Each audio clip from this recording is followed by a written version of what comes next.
susunod na lang kami sa bahay nyo. Nakakahiya naman sa'yo, ha? Sige. Magkano buwan na nagagasta sa edukasyon? EJ ka nga agwaan. Mano? Buwan na nagagasta sa edukasyon. Mano, ti alam mas pa may saldo, 50. Mano pa masaya hanggang school yo? Nakikisakay lang po. Nakikisakay ka. Anong year ka na? Grade 11 po. Grade 11. Tapos nag-asawa ka. Then naginto po kasi yung po. Nag-asawa ka. Nya, may tada-asawa na ha. Madian na. Mano taon dyan ang asawam? 20 lang din po. 20 rin siya. Halos kaedad niyo yung anak ko, 21. Dahil sa module. Dahil sa module. Iba ang module. At least wala pa kayong anak. Meron po. Ay, meron kang isa. Ilang taon? 2 taon po. 2 taon. Eh, anong trabaho? Breastfeeding? Hindi na po. Hindi na. Nasaan yung anak niya? Nandun po sa ano ba? Sa asawa mo. Doon sa ano naman siya sila sa naggatatan. Taga nagatatan ti asawam. Doon kayo nakatira. Ano po kami. Nakikitira din siya. Nakikitira ka din dito. Opo. Nagsina kayo nga ron? Hindi ma'am, umuwi sila dito pagkahapon. Ay, kasi doon nag-aaral siya doon. Nagatatan. Ay, na pinagatatan. Doon papuntang Sanchez mo. Boundary. Oo, malapit na. Malapit Boundary. na. Bidwang Lesson nagatatan. learned yan. So, magganyan ako ma'am, paano papaon? Kahit Tignan mo alam ang kasi sila estudyante. hirap ng magulang. No? Ako din umiiyak ako nung dalaga yung anak ko. Wala na eh, ganun talaga. Acceptin natin mga magulang. Na, lalo kung kakaedad ka anak. 17 years old na rin. Walang awanti maaramidan tayon. Eh, anak natin yan eh. Nandiyan na yan. Nandyan na. So, move on na lang. Agbasa ka na lang yung anak ko. Wala ko, nagpintas ka na eh.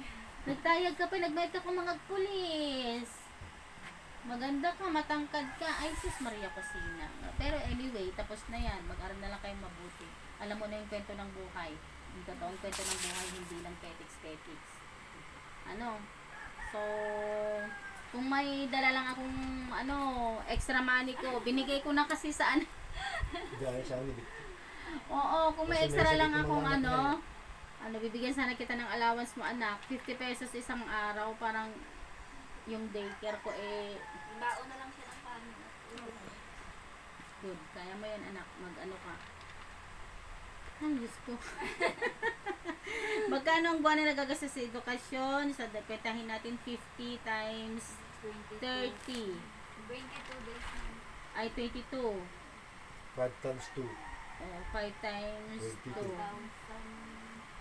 1,004. 1.5. 1.5 kamo na lang. Sabihin mo na lang 1.5. Oo.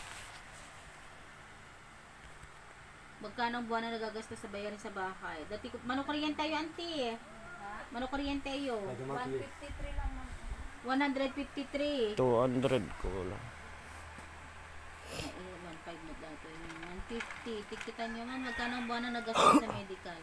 Wala naman Nawalan ng hanap buhay. Talaga, nawalan ng hanap buhay, no? Nung naapektuhan kayo ng bagyo. Alati senior citizen dito manang? Ading? Ay, anya na ganun? Ading na lang ma'am, Bell. Bell lata niya na. Awan na? Awan? May babaeng senior? Wala. May buntis? Wala. Gabi ko pa si kong anak ko. Nagpintas ka pa pulis kantuan. Challenge mo dyan anak mo data ikarigatam. Ag working student ka no mabalbalin. Agriculture ka alao mo ta ikaw ka kinilakay ko. Pa scholar ka kinimakson.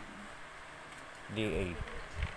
Agriculture engineer tara ang PCSU. Kaya ikaw Oo. ada ka Bibake scholar. yan ng cake na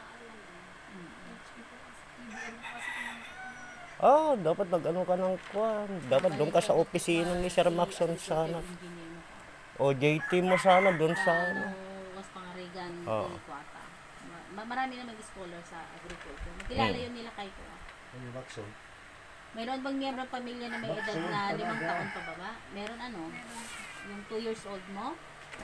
Kayo ba ay isang single-headed household? Hindi naman. Hindi naman kayo hibalay, no? Kayo ba ay child-headed household? Hindi naman.